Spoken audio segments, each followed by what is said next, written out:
The Denver Broncos 91-man roster is set for now, but which position group is the biggest strength and the biggest weakness as the team heads into training camp? We'll break that down and much more in today's brand new episode, Locked On Broncos.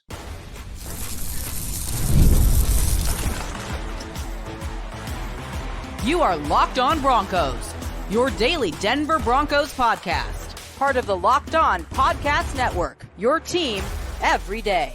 What's up, Broncos Country? Welcome into another episode of Locked On Broncos, your daily Denver Broncos podcast, part of the Locked On Podcast Network, your team every day. Thank you once again to all the everydayers out there in Broncos Country for tuning in, making us your first listen of the day every single day. You can get Locked On Broncos for free on YouTube or wherever you get your podcast, so make sure you subscribe or follow so you never miss out on what's going on with your favorite team every single day, all year long. I'm Cody Roark, Broncos reporter for Mile High Sports, joined alongside, as always, by Sayre Bedinger, site expert at predominantlyorange.com. And really, as the Broncos get ready for training camp here in the month of July, it's fast approaching here.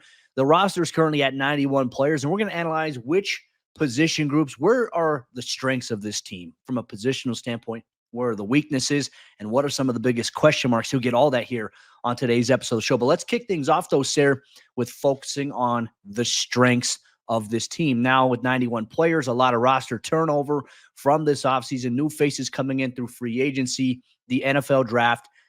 What position group, in your opinion, do you feel like the Broncos are the strongest at right now going into training camp?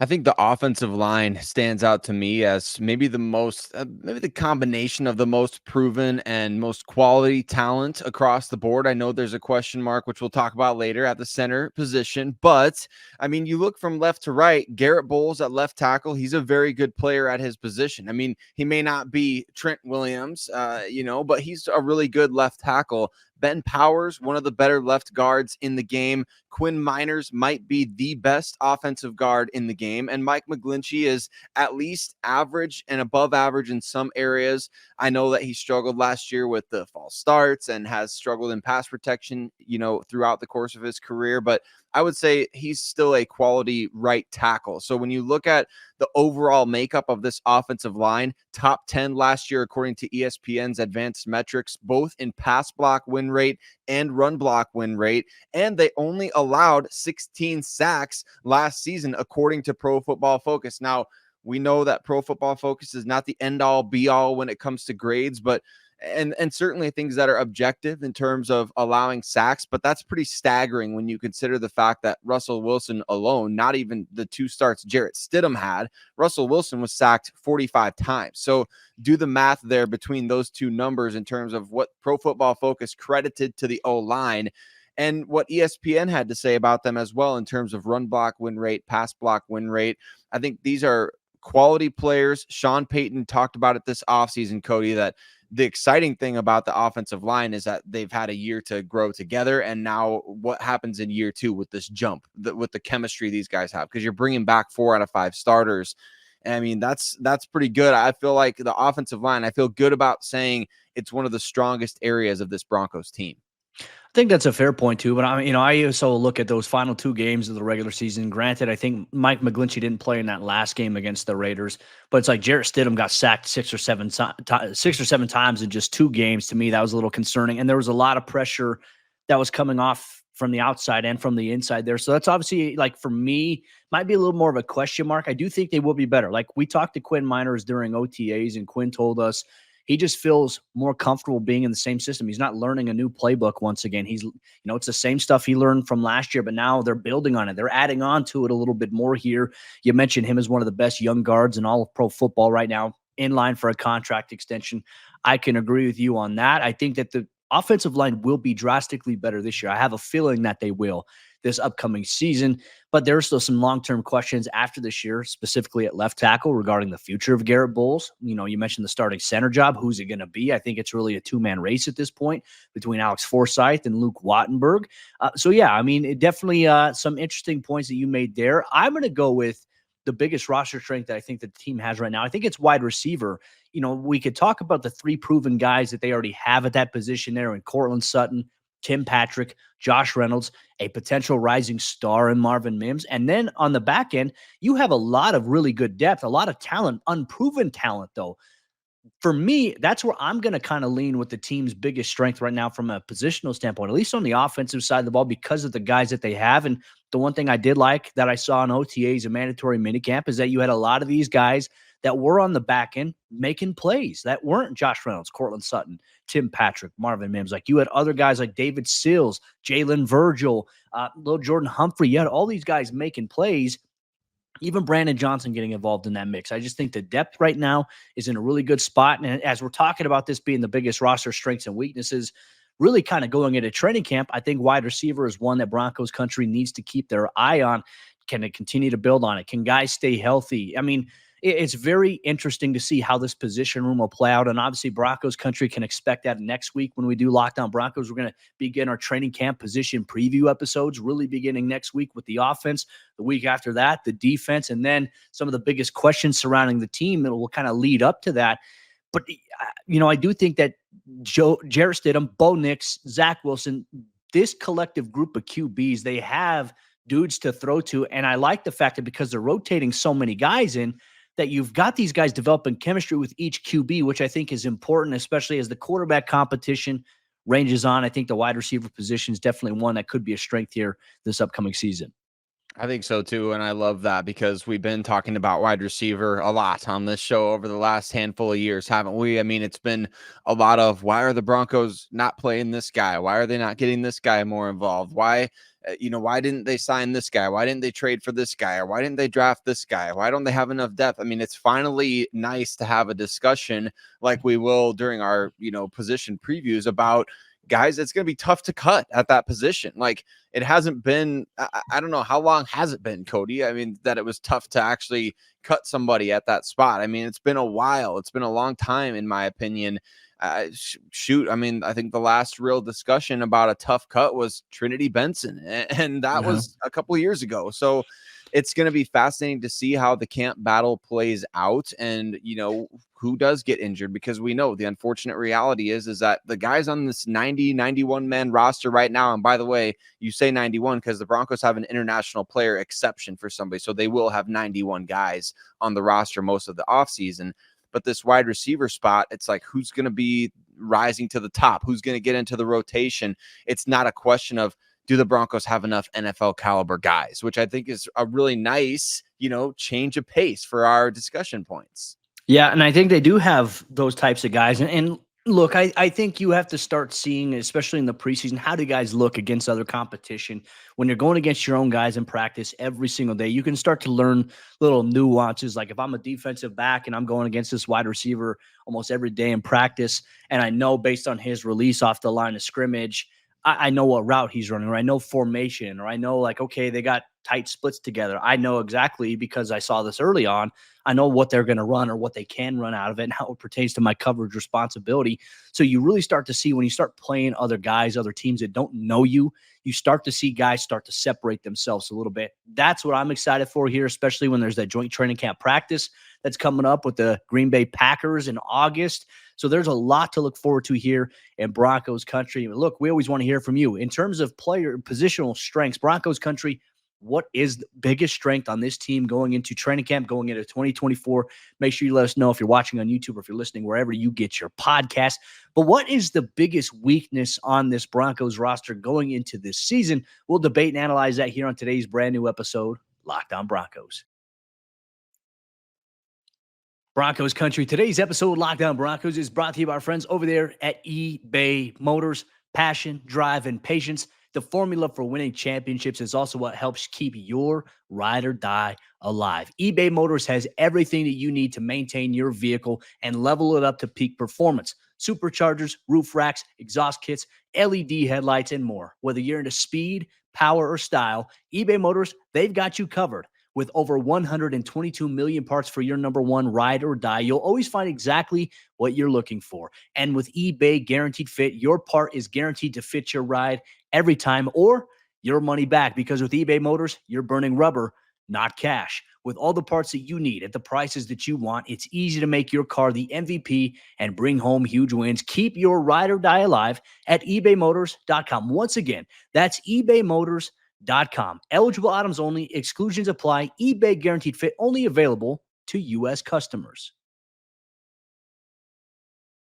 National media reports of the Denver Broncos roster being one of the worst in the NFL are greatly overblown, but there are some weaknesses that need to be talked about and potentially addressed before the start of the 2024 season. Cody and I are going to talk about a couple of the Broncos' biggest roster weaknesses here in 2024. I want to say thank you and give a shout out to all of you everyday listeners of Locked On Broncos out there. And for you everydayers, you already know you can find the show free and available everywhere that you listen to podcasts, as well as you can watch on YouTube every single day. So hit subscribe wherever you listen to podcasts. If you're not already an everyday listener of the show, do that and jump over to YouTube and hit subscribe over there.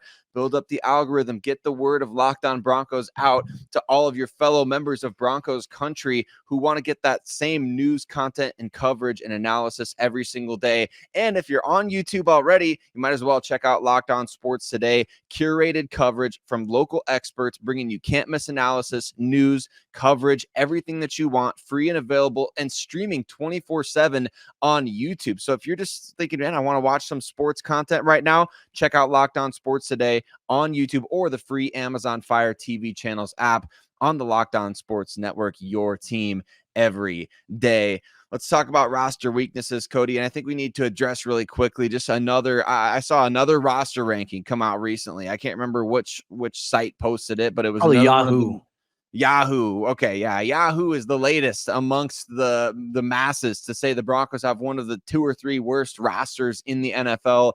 I just don't see it. I mean, I know that a lot of people accuse me a lot of times of having the orange glasses on, which I'll admit, like, I want the Broncos to do well. You and I both want them to do well because this show is much more fun when they do well. But at the same time, objectively speaking, I don't know how the Broncos have one of the worst rosters in the league, but they do have a couple of weaknesses that I think, they're worth talking about as we head into the training camp, realm here of just a few weeks away.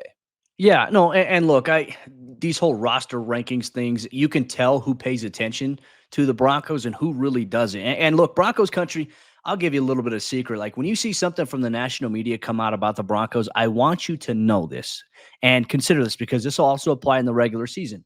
A lot of these national people that have so much to say about the Broncos, they don't even come out to watch practice. They don't even come out to attend it. Like you never see it. So it's just substance. It's just for them to get engagement at that point. I can tell you this by just watching this Broncos team in this offseason, Sarah. I came away pleasantly surprised with what I saw during OTAs and mini camp. I don't think that they have a bottom 2 roster in the NFL. I don't think they'd come in at 30th. I think if we could be fair, maybe say like, all right, because of some of the questions, right? Okay, the Broncos moved on from Russell Wilson. They lost Josie Jewell. They lost Justin Simmons. Those are big losses, big changes. And now you have a rookie quarterback. You have Jarrett Stidham and Zach Wilson coming into the mix. Question marks right now at that position, determining who's going to be the guy. I would put Denver's roster maybe like in terms of rankings because of unknowns, youth, and then the combined collective of, hey, you do have some good players here. I would go like in the 24 to 20 range in terms of where I would put Denver's roster right now. And look, it's a lot of talk. There's a lot of stuff that has to happen. We have to see it translate on the field. You have to see this roster take steps forward. But I think ranking them 30, 31, or even 32, as we've seen some outlets do, it's crazy to me. But where are the positions that maybe have some weaknesses or perceived weaknesses? Sayre, I'm going to go with the tight end position. You and I are obviously going to highlight this in our training camp position preview. Denver doesn't have a lot of options at tight end. They don't have a lot of proven options. The only guy with proven track record experience is Adam Troutman. And look, he's going to be a reliable veteran option for you, but he's not going to be a guy that's going to have game-changing speed. He's not going to make a game-changing athletic play, but he's going to be a reliable option for you. Aside from that, you do have the maybe rise here of Lucas Kroll in the offseason, talented player. But you look at that position group, it is thin with experience. Now, we talk about potential. That's a very, very dangerous word here when we describe a roster, but it does have potential if Greg Dulcich can stay healthy. It does have potential if Lucas Kroll can be the number 1 option here for Sean Payton this upcoming season. Then you have some young guys like Nate Adkins still trying to find his footing a little bit. And then you have a developmental player in Thomas Yasmin, who does have some athletic traits and profiles to him and had a little bit of an impressive last couple of years at Utah. And obviously last year suffered a season-ending injury, didn't have a full sample showcase for him.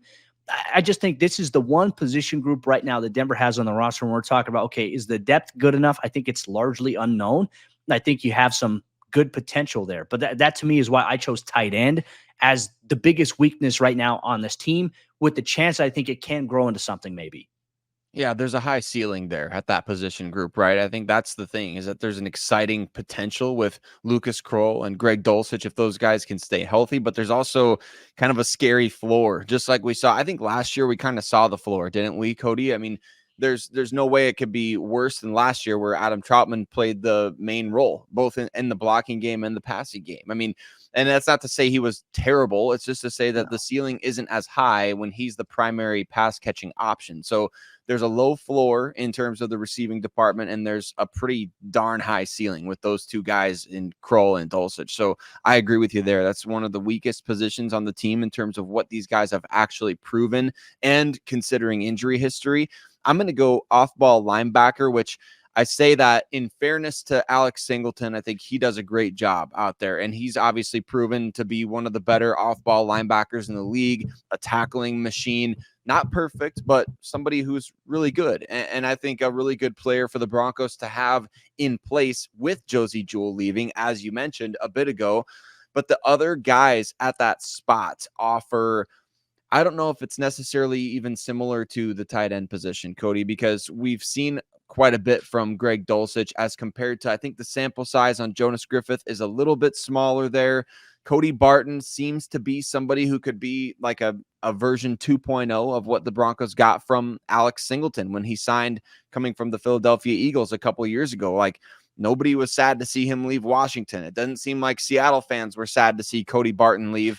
He could be a player that emerges for the Broncos next to Singleton, though, especially with the good defensive line play in front of him. So I'm going with off-ball linebacker just because I feel like that position right there, I say this all the time, the floor has been lowered without Josey Jewell and Singleton in the lineup, right? The floor is much lower now than it was. The ceiling, though, that's where I say weakness is I don't know if the ceiling is even quite as high. I mean, it could be if Jonas Griffith or Cody Barton breaks out this season. I just don't know if the ceiling is as high, which kind of leads me to believe maybe this is a position the Broncos look to overhaul in 2025.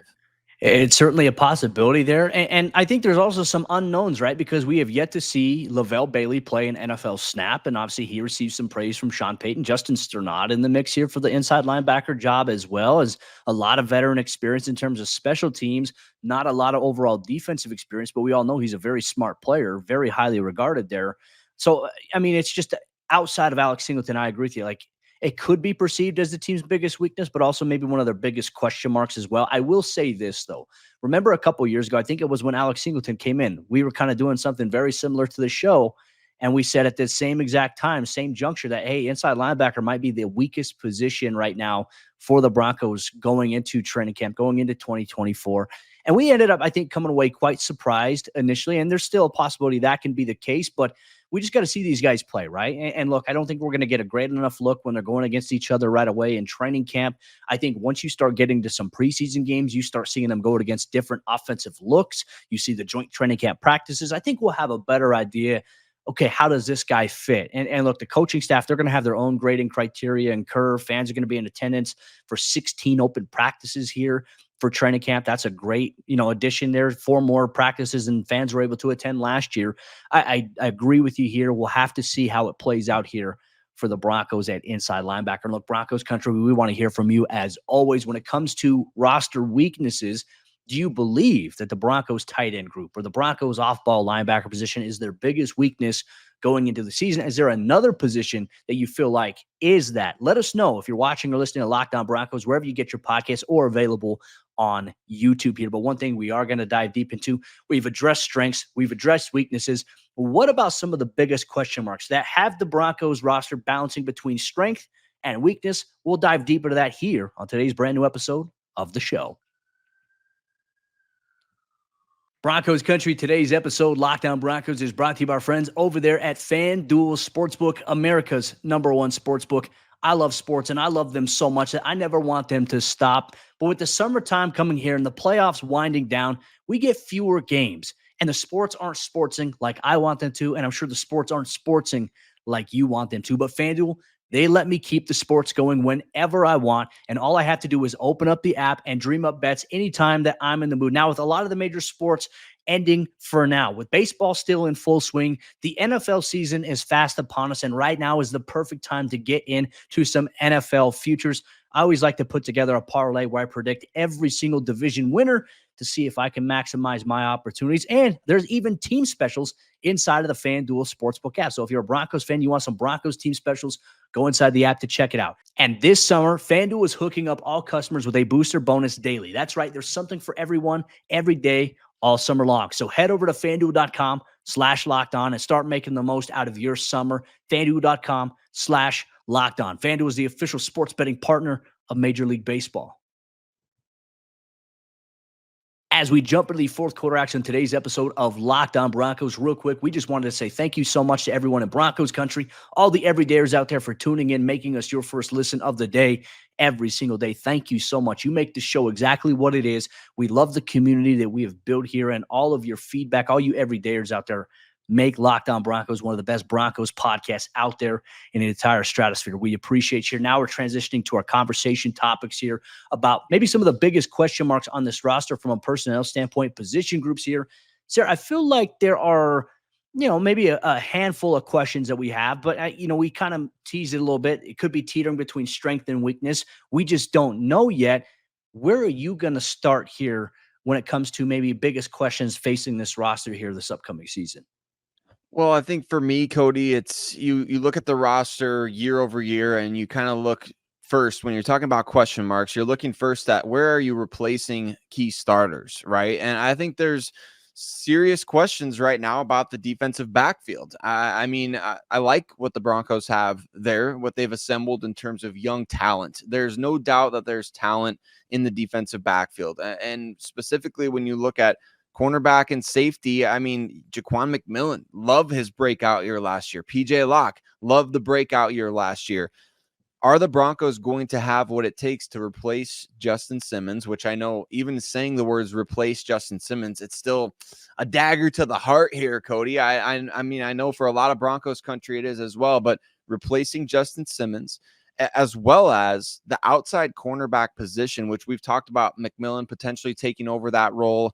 It's a bit of an unknown, though, in terms of the overall makeup of the secondary. Who are going to be the top 5 guys out there in terms of overall snaps? Who's going to play outside? Who's going to play inside if it is Jaquan McMillan on the outside? And can young guys step up? Riley Moss, Damari Mathis, any of these other players? Is Levi Wallace going to have to play? Because no offense to Levi Wallace, I hope he, I wish him success. But if he has to play, that's indicative of a lack of progress in terms of the development of guys like Riley Moss and Damari Mathis to me. So I don't know, Cody. This is one of the bigger question marks for me. I like the talent a lot. I don't know if I can put together the Sudoku puzzle of who's going to play, in the top 5, who's going to come in the dime. Are they going to be effective enough? It's one of those things that just, it doesn't keep me up at night, but I think it's a fair question to be asked right now.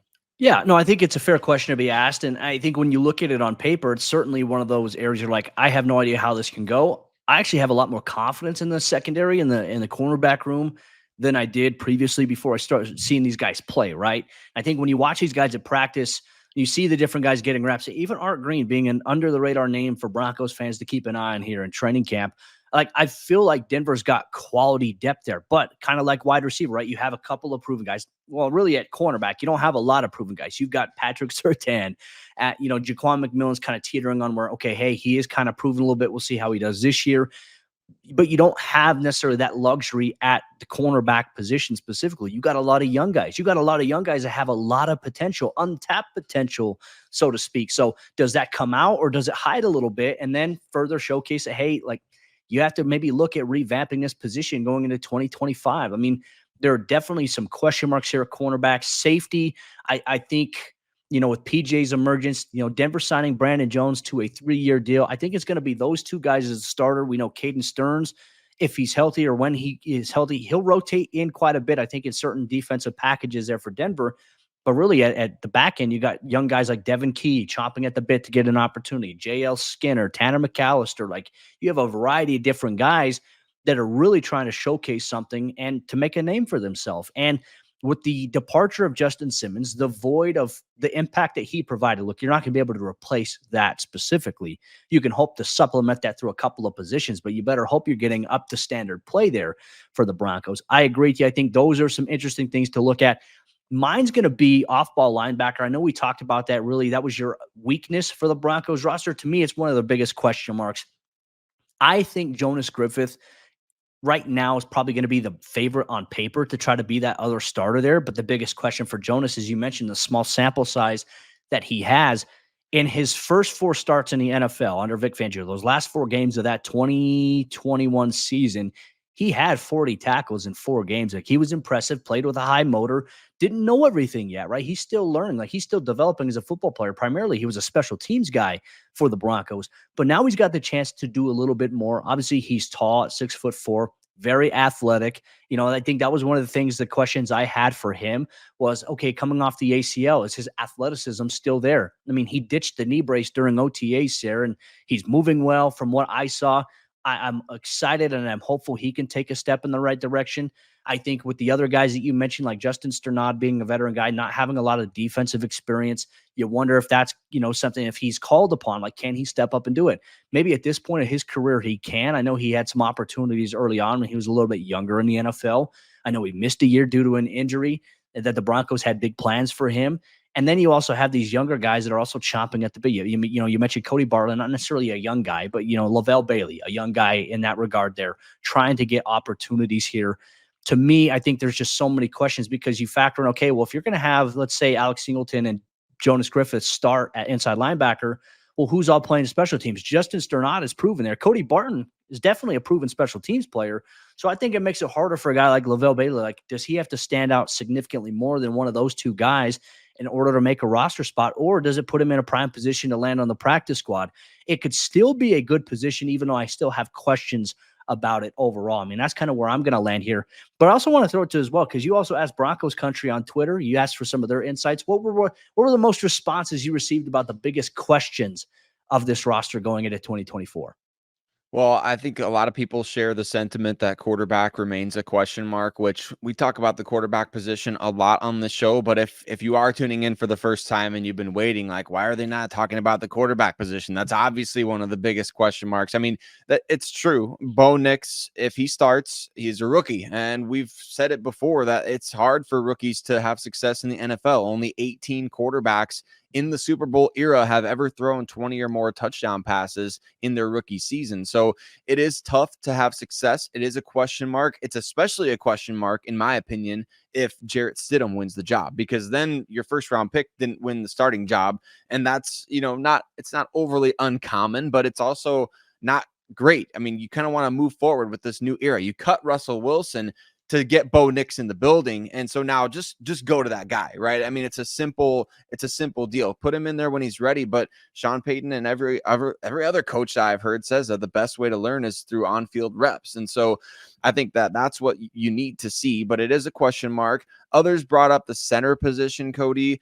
I think that, that's a fair question to ask at this point, because how can we sit here and say, oh no, just Alex Forsythe, obviously, or Luke Wattenberg, obviously. I mean, no doubt. Those are the guys I believe we assume are the top 2 candidates at that position. I'm interested to see, and I know we'll talk about potential free agents on another episode coming up here. I'm interested to see if maybe somebody like Connor Williams could jump into the mix there. If he's healthy by the start of training camp, could give you an experienced guy. But I like the options at center if the Broncos are confident in their scouting and evaluation there. But it is a question mark going into this season. Yeah, and it does sound like that, Broncos do feel comfortable with Luke Wattenberg or Alex Forsythe. I'll tell you this, just looking at OTAs and minicamp, those were the primary 2 guys getting reps with the first team offense. I didn't see a lot of Sam Mustipher getting into the mix. So I don't know if his role is really going to even be solidified here on this team. Those guys have been in the building. They have the obvious advantage. We'll start seeing a little bit more once training camp rolls around and we start to see the different team periods that go on. You see some of the competitive periods. Very excited about that. But look, Broncos Country, that'll wrap up today's episode of the show. Let us know who you think, what position groups are the biggest strengths, weaknesses, and question marks on this Broncos roster. And for all you everydayers out there, you want to know what we're going to talk about on tomorrow's episode of the show? Well, we highlighted strengths, weaknesses, and question marks. Well, what about maybe some potential free agents that could come in and maybe address some of those question marks or weaknesses on this Broncos roster? We'll dive deep into those prospects on tomorrow's brand new episode of the show. We'll see you then.